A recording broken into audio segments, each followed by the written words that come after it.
हर हर महादेव मित्रों, आप सभी को प्रणाम।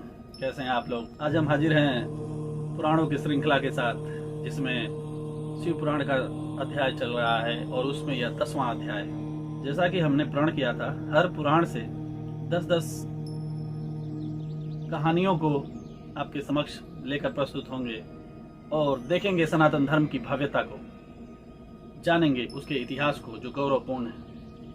आज की युवा पीढ़ी जो है पूरी तरह से असमर्थ है जानने के लिए। हालांकि बहुत लोग प्रयासरत हैं, हम भी हैं, आप भी हैं। यदि आप इसको देख रहे हैं तो हमारे पुराणों ग्रंथों और वेदों को जानने का सबसे बड़ा उपाय यही है कि उसको पढ़ा जाए, नित्य अपनी दिनचर्या में उसको शामिल किया जाए। जिसके लिए पुस्तकें लेकर घूमने की कोई जरूरत नहीं, सारी चीजें PDF में मौजूद हैं। आप उसको मोबाइल में जब चाहें तब देख सकते हैं। उसके लिए हम आपके सामने आज हाजिर हैं। यह हमारा 10वां अध्याय है शिव पुराण से। हमने कोशिश की थी कि सिर्फ गिने चुने और अच्छे ही बेहतरीन जो है अध्याय वही आपको बताएं और आपके साथ चर्चा करें, लेकिन शिव पुराण का हर अध्याय अपने आप में महत्वपूर्ण है। तो शुरू से 10वें तक अध्याय में ही हमारा जो प्रण था वो पूरा हो गया है। इसके आगे हम स्वयं पढ़ेंगे और आपसे भी आग्रह करेंगे कि पढ़िए। तत्पश्चात हम लोग अगले पुराण की तरफ बढ़ेंगे, जो कि विष्णु पुराण होगा। इन पुराणों को पढ़ने का सबसे मूल कारण यह है कि पृथ्वी की उत्पत्ति और उससे जुड़े रहस्यों को हम लोग आपके समक्ष प्रस्तुत करेंगे। उसके बाद की जो शुरू की क्रियाएं हैं, ब्रह्मांड के शुरुआत की जो क्रियाएं हैं, वही आपके समक्ष वर्णित की जाएंगे। तो आप भी पढ़िए और सुनते रहिए, हमारे साथ जुड़े रहिए और जानते रहिए अपने गौरवशाली इतिहास को। तो चलिए शुरू करते हैं। यह 10वां अध्याय है। इससे पहले हमने देखा था पृथ्वी की उत्पत्ति, शिवलिंग की उत्पत्ति, भगवान विष्णु, ब्रह्मा और महेश की उत्पत्ति, माता सती का शिव विवाह, फिर देह त्याग, फिर नारायण को श्राप, और उसके बाद यह अध्याय जो कि भगवान शिव और माता पार्वती के विवाह से जुड़ा है। इसमें भी 2 वीडियो हम लोग अपलोड कर चुके हैं। अगर आपने नहीं देखा है तो जरूर देखिए और जानिए भगवान शिव और माता पार्वती के विवाह से जुड़ी हुई अद्भुत कहानी है, आपको स्वयं पढ़नी चाहिए। आज हम तीसरे भाग में हैं, माता पार्वती और भगवान शिव विवाह के, और यह शिव पुराण का आखिरी अध्याय होगा। पिछले वीडियो में हमने बताया था कि भगवान नारद के कहने पर माता पार्वती भगवान शिव की उपासना करने के लिए वन में चली गई हैं और गौरी शिखर पर जाकर उन्होंने उपासना शुरू की है भगवान शिव की। भगवान शिव को पाने के लिए माता पार्वती ने बहुत ही कठिन परिश्रम किया है और तप किया है। यह सब नारद जी के उपदेश अनुसार हो रहा है। 3000 वर्ष माता पार्वती ने तपस्या की है भगवान शिव को पाने के लिए। फिर भी भगवान शिव ध्यान में मग्न है, अपनी योग मुद्रा में, वो योग माया के साथ वो मग्न है। और इधर पूरे ब्रह्मांड में त्राहिमाम हो रहा है। एक माता पार्वती के तप के कारण, दूसरा तारकासुर के आतंक से पूरे ब्रह्मांड में त्राहिमाम हो रहा है। सभी देवता लोग, आपको पता है, जब भी कठिन परिस्थिति आती है तो सब लोग भागकर पहले ब्रह्मा जी के पास जाते हैं। ब्रह्मा जी देवताओं सहित भगवान विष्णु के पास जाते हैं। अगर भगवान विष्णु समस्या का समाधान नहीं कर पाते तब वो भगवान शिव के पास जाते हैं। लेकिन यहाँ पे तो समस्या ही भगवान शिव हैं, वो नहीं मान रहे हैं, तो भगवान शिव के पास चले गए सब लोग, विष्णु जी सहित। उन्होंने कहा, प्रभु माता पार्वती इतनी तपस्या कर रही हैं, आप प्रसन्न नहीं हो रहे हैं, क्या दिक्कत है बताइए। तो भगवान शंकर कहते हैं कि आप लोगों को तो खुश होना चाहिए, मैं काम को अपने भस्म कर दिया है मैंने, और उसके बाद पूरे संसार में काम की कोई वृद्धि नहीं होगी। सब लोग अपने तपस्या में लीन रहेंगे और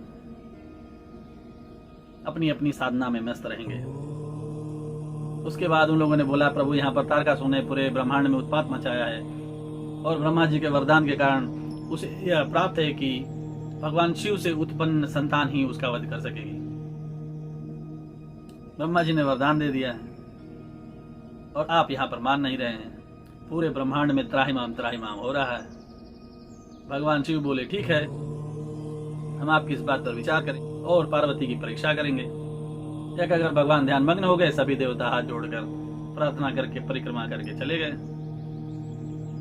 उसके बाद भगवान शिव के आदेशानुसार सप्त ऋषि वहां पर प्रकट हुए और वह माता पार्वती की परीक्षा लेने के लिए उस आश्रम में गए जहां वह तपस्या कर रही थी। वहां पर जाने के बाद माता पार्वती ने इन लोगों को देखा, उनको प्रणाम किया, सादर आसन दिए, उनका पूजन किया। उसके बाद उन हाथ जोड़कर उनके आने का कारण पूछा।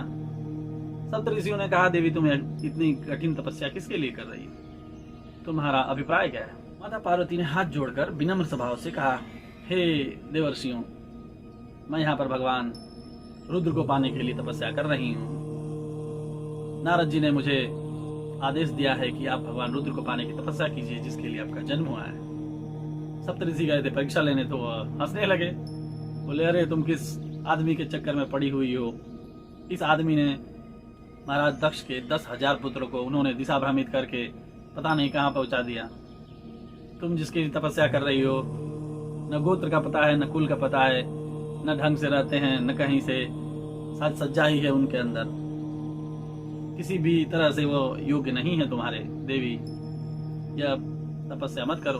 वो अपने दृढ़ वचन से सब बोलती हैं, हे देवर्षियों, आप जो भी करना चाहे, लेकिन हमें इस जीवन में यदि कोई पाणी ग्रहण करके कोई प्राप्त कर सकता है तो भगवान शिव ही प्राप्त करेंगे, अन्यथा मैं विवाह नहीं करूंगी।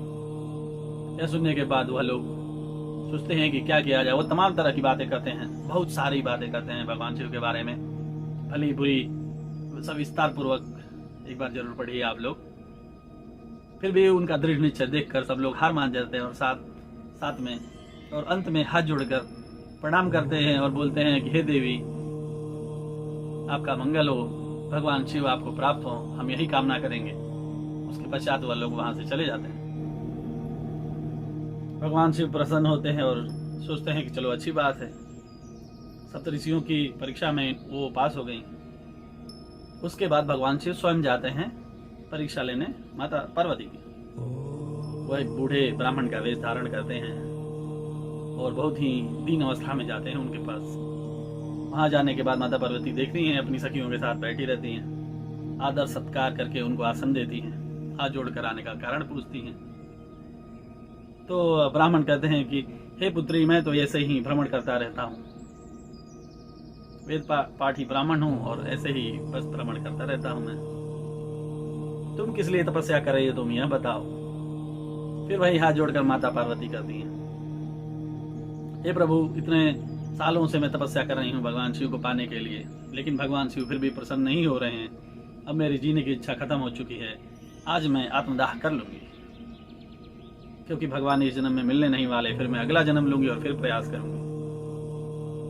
उसके बाद वह ब्राह्मण कहता है कि तुम सही कह रही हो पुत्री, तुम यह सब कठिन कार्य क्यों कर रही हो? भगवान शिव को नहीं जानती तुम, न उनके कुल का पता है, न उनके जन्म का पता है, न उनका घर है, न बार है, न ढंग से कपड़े पहनते हैं, भस्म लपेटे रहते हैं, सांपों की माला उनके पूरे चारों तरफ बदन में छाई रहती है, हाथी के खाल के कपड़े पहनते हैं, शेर के चर्म वस्त्र को लगाए रखते हैं। वह किसी भी अवस्था में तुम्हें पाने और तुम्हारे पति होने योग्य नहीं है। माता पार्वती को आ जाता है गुस्सा, इतने सालों की परीक्षा है उनकी। माता पार्वती कहती हैं कि हे ब्राह्मण देवता, मैं ऐसे इतने क्रोध में हूँ, आप यह सब बातें मेरे सामने न कहिए, आप यहाँ से चले जाइए, नहीं तो मुझे क्रोध आ जाएगा, फिर मैं आपको कुछ कर दूंगी, श्राप दे दूंगी। आप भगवान शिव को भला बुरा नहीं कर सकते, आपको यह अधिकार नहीं है। यह सब जानने के बाद ब्राह्मण मानता नहीं है। तत्पश्चात माता पार्वती कहती हैं, हे सखियों, इसको यहाँ से हटाओ, मेरी नजरों से दूर करो, क्योंकि यह शिवद्रोही है और शिवद्रोही हर अवस्था में मृत्यु दंड देने योग्य ही होता है। तो या तो मैं इसे मृत्यु दंड दे दूंगी या तुम लोग इसे दे दो, नहीं तो इसको मेरी आंखों से हटाओ, मैं जा रही हूँ आत्मदाह करने। वह तैयारी करने लगती हैं, फिर भी वो ब्राह्मण उनसे अटखेलियां करते रहता है, तुम क्यों कर रही हो, ये सब मत करो, शिव तुम्हें पाने योग्य नहीं है, ये है वो है। उसके बाद वो गुस्सा हो जाती हैं और डांट फटकार कर उन्हें भगाने की कोशिश करती हैं। उसके बाद वह बढ़ती हैं अग्नि की तरफ आत्मदाह करने के लिए। उसके बाद भगवान शिव अपने अद्भुत रूप में प्रकट होते हैं और उनका हाथ पकड़ लेते हैं, कहते हैं, हे देवी, कहाँ जा रही हो तुम मुझे ऐसे छोड़कर? अब मैं तुम्हारे साथ रहना चाहता हूँ, तुम्हें अपनी पत्नी रूप में स्वीकार कर चुका हूँ, तो मेरे साथ चलो, कैलाश चलेंगे, वहीं पर रहेंगे। तब माता पार्वती रोती हुई सर झुका लेती हैं, क्योंकि इतने सालों से तपस्या कर रही हैं, उनको तो इंतजार था इस बात का। फिर भी हाथ जोड़कर कहती हैं, हे प्रभु, मैं चाहती हूँ आप वेदानुसार मुझे ग्रहण करें, रीति रिवाज के साथ आप मुझे ग्रहण करें। मैं चाहती हूँ आप किसी को भेजकर मेरे माता पिता से आज्ञा लेकर ही मुझे ग्रहण करें। भगवान शंकर कहते हैं, ठीक है, ऐसा ही होगा, मैं उसकी व्यवस्था करता हूँ। और वहां जाते हैं कैलाश पर और अपनी अंतर्दृष्टि से सबको आदेश भेजते हैं आने के लिए। ब्रह्मा, विष्णु, नारद, सप्तऋषि सब लोग आ जाते हैं और बताते हैं कि मैं पार्वती को पत्नी रूप में स्वीकार करने का वचन देकर आया हूं, आप लोग व्यवस्था कीजिए।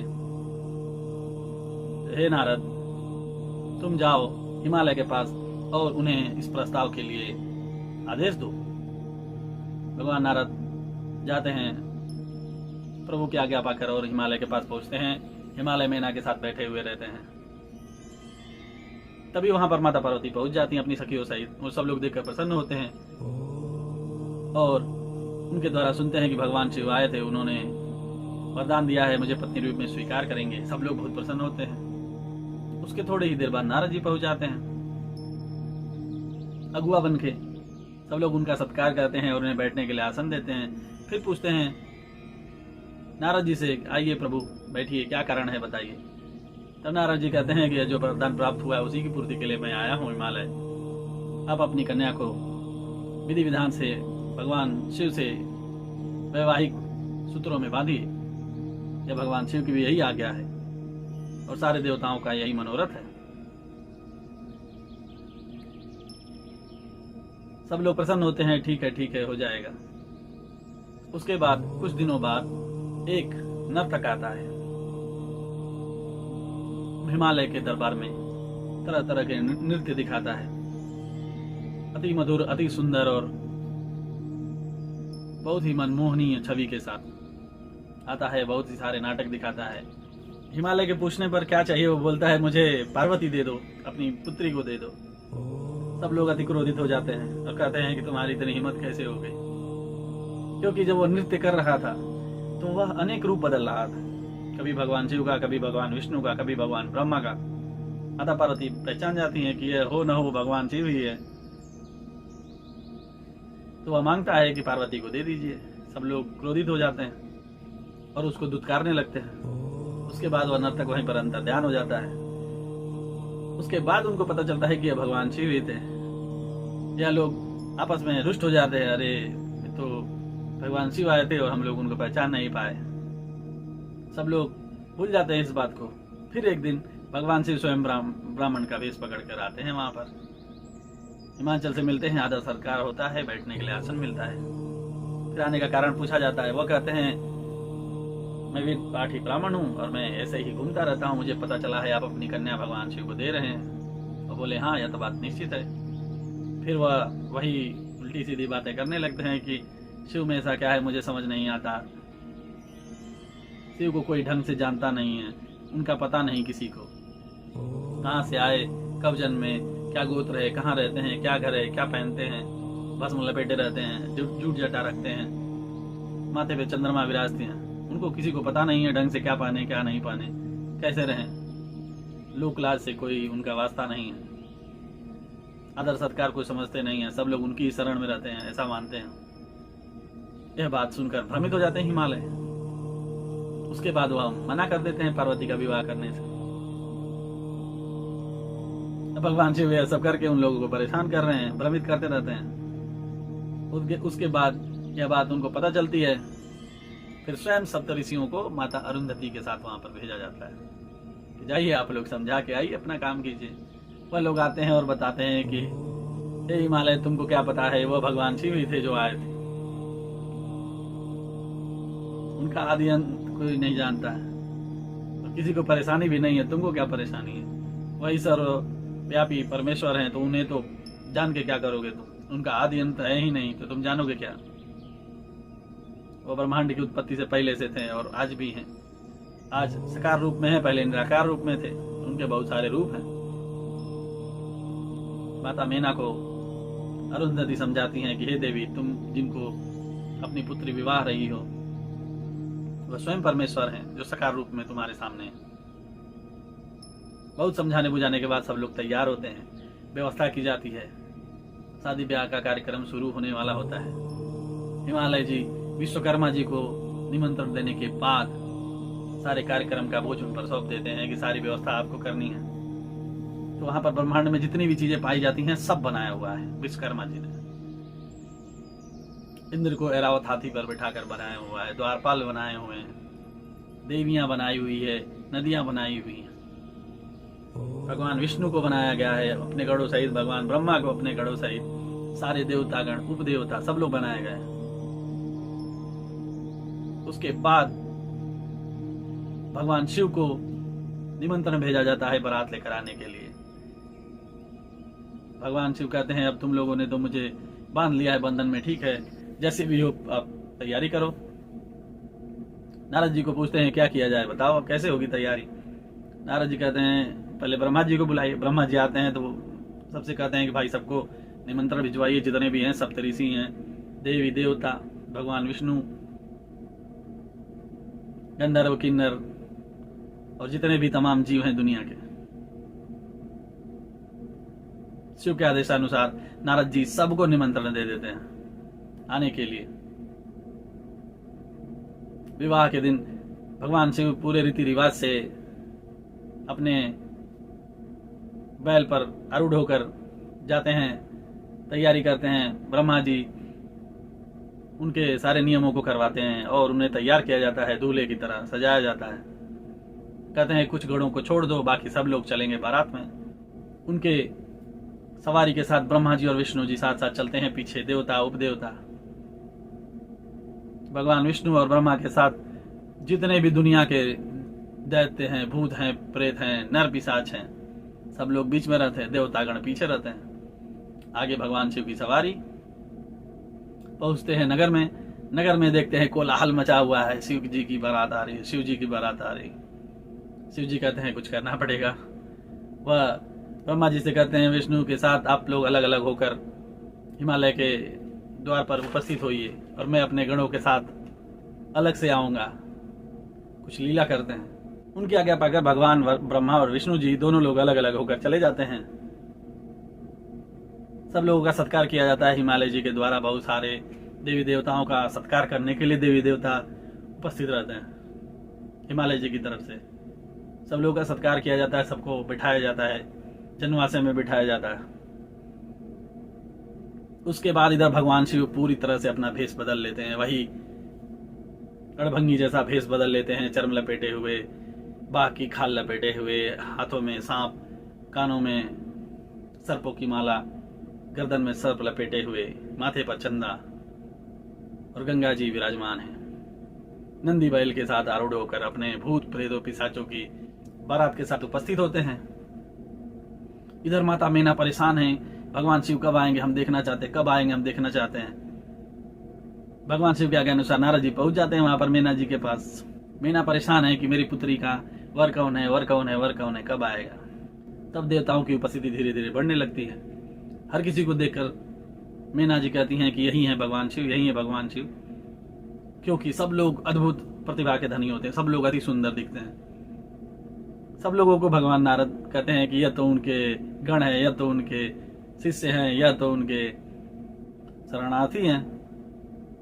हर किसी को देखकर फिर आते हैं भगवान विष्णु जी।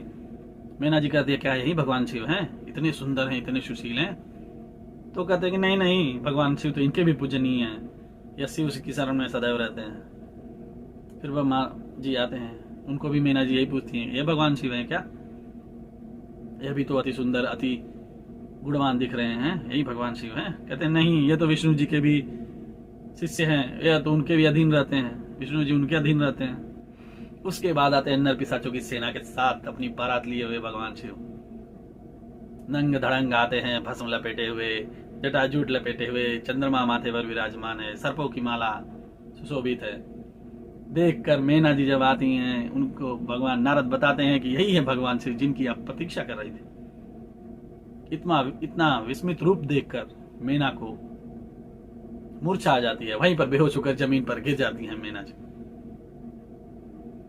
उसके बाद उठती हैं, कोप भवन में जाती हैं, रोती हैं, धोती हैं, सबको दुत्कारती हैं, कहती हैं अपनी बेटी को काट कर समुद्र में डाल दूंगी, लेकिन मैं ऐसे आदमी से विवाह नहीं करूंगी, फांसी लगा दूंगी, इसको स्वयं के प्राण त्याग दूंगी, लेकिन इसको मैं ऐसे आदमी के साथ विवाह नहीं करूंगी।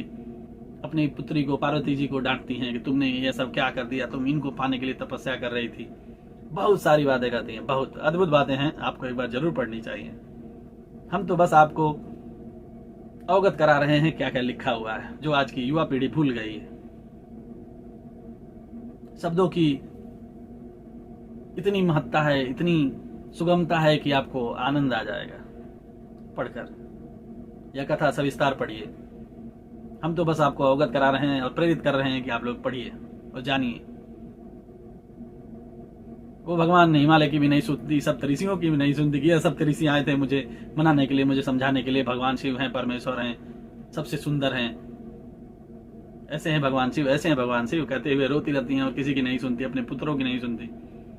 फिर बाद में नारद जी आते हैं, नारद जी को भी 4 बातें सुनाती हैं कि आप इनका विवाह कराने के लिए आए थे हमसे, ऐसे हैं, ऐसे दिखते हैं, न ढंग के कपड़े पहने हैं, न ऐसे ही बैल पे बैठ के आ रहे हैं और भूत पिशाचों के साथ आ रहे हैं। इतने सारे बारातियों को लाने का क्या लाभ जब ऐसे ही आ रहे हैं तो। उसके बाद नारद जी कहते हैं अरे इनके बहुत सारे रूप हैं, यह आपको विस्मय करने के लिए ऐसा किए हुए हैं। फिर भी वो नहीं सुनती हैं, दुत्कारती रहती हैं, सबको, किसी की नहीं सुनती। फिर आते हैं भगवान विष्णु, बोलते हैं हे देवी मीना, क्या समस्या है आपको बताइए। उनको भी वो वही कहती हैं हे प्रभु, हे सर्वव्यापी भगवान विष्णु, सब लोग कहते हैं भगवान शिव ऐसे हैं, इतने सुंदर हैं, ये है वो है, आज देख लिया मैंने कैसे हैं। वो ब्राह्मण सही कहता था, वो नर्तक भी सही कहता था कि पता नहीं कैसे दिखते हैं, न जन्म का पता है, न गोत्र का पता है, न घर का पता है, न खानदान, न कुल, न वंश, कुछ पता नहीं है। मैं किसी भी मूल्य पर अपनी पुत्री का विवाह इनसे नहीं करूंगी। आप मना कर दीजिए, चाहे जो हो जाए, मैं प्राण त्याग दूंगी, लेकिन अपनी पुत्री का विवाह इनसे नहीं करूंगी। भगवान विष्णु हंसते हैं, कहते हैं कि हे देवी, तुम नहीं जानती हो, यही परमेश्वर है, यही सर्वेश्वर है, यही शिव है, अनेक रूप हैं इनके। तुम मेरी बातों का भरोसा करो, इनसे सुंदर दुनिया में कोई नहीं। पूरी सृष्टि इनके द्वारा बनाई गई है, इनके आदेश अनुसार यह बनाई गई। इतने सारे लोग भगवान शिव के आदेश अनुसार चलित हैं। यह सुनकर थोड़ी संतावना होती है, लेकिन फिर भी माता मीना कहती हैं कि मैं इनसे अपनी पुत्री का विवाह नहीं करूंगी जब तक यह इस रूप में रहेंगे। भगवान शिव कहते हैं ठीक है, अब आपकी ऐसी इच्छा, हम जाके कहते हैं भगवान शिव से। वह जाते हैं भगवान शिव से, कहते हैं प्रभु आप ही क्या क्या नए नए पाखंड करते रहते हैं, आपकी वजह से माता मीना मूर्छित होकर गिर गई थी और वो तैयार नहीं है आपको इस रूप में, बर रूप में स्वीकार करने के लिए। भगवान शिव मुस्कुराते हैं, बोलते हैं इसलिए तो मैं यह कर रहा था। फिर वह अद्भुत रूप धारण करते हैं, ब्रह्मांड के सर्व सुंदर रूप में आते हैं। पूरे ब्रह्मांड में वैसा किसी का रूप नहीं है। जो सांप हैं कानों में, जो छोटे सांप है कुंडल बन जाते हैं, जो गले में बड़ा सांप है वह हार का रूप पकड़ लेता है, जो बाघ का चर्म है वह स्वर्ण वस्त्र में बदल जाते हैं, जो हाथी की खाल है वह अद्भुत वस्त्र में बदल जाती है। उनका नंदी भी सजकर अति सुंदर दिखने लगता है, उनके गण सारे देवता बन जाते हैं। उसके बाद वो आते हैं माता मीना के सामने। उनको देखकर फिर विस्मय में पड़ जाती है माता मीना, यह इतने सुंदर हैं तो फिर वो उस रूप में क्यों थे। सारे संस्कार किए जाते हैं जो वर रूप में एक मनुष्य को करने चाहिए, क्योंकि यह पूरी तरह से यही विधि और विधान सर्व जगत में व्याप्त होने वाला था।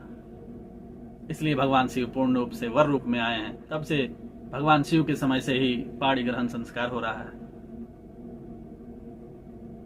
उसके बाद वह आते हैं और मंडप में जाते हैं, जो कि कई योजन में बना होता है। मंडप भगवान विश्वकर्मा द्वारा बनाया गया होता है। वहां पर पहुंचते हैं विधि विधान के साथ। गर्ग मुनि के बुलाने पर फेरों के लिए वहां पर भगवान शिव प्रस्तुत होते हैं और सारे मंत्रोच्चार के साथ वह भगवान शिव माता पार्वती को वैवाहिक बंधन में बांधते हैं और स्वीकार करते हैं। तत्पश्चात भगवान शिव माता पार्वती के साथ विदा लेते हैं और हिमांचल मीना जी से विदा लेकर अपने कैलाश धाम को जाते हैं। और हम भी चलते हैं अगले पुराण की श्रृंखला में। आप सब अपने आप को शिक्षित करते रहिए, पढ़ते रहिए, जानते रहिए और निभाते रहिए सनातन धर्म की महानता के साथ उसके नियमों को। मिलते हैं अगली वीडियो में। सबको हर हर महादेव।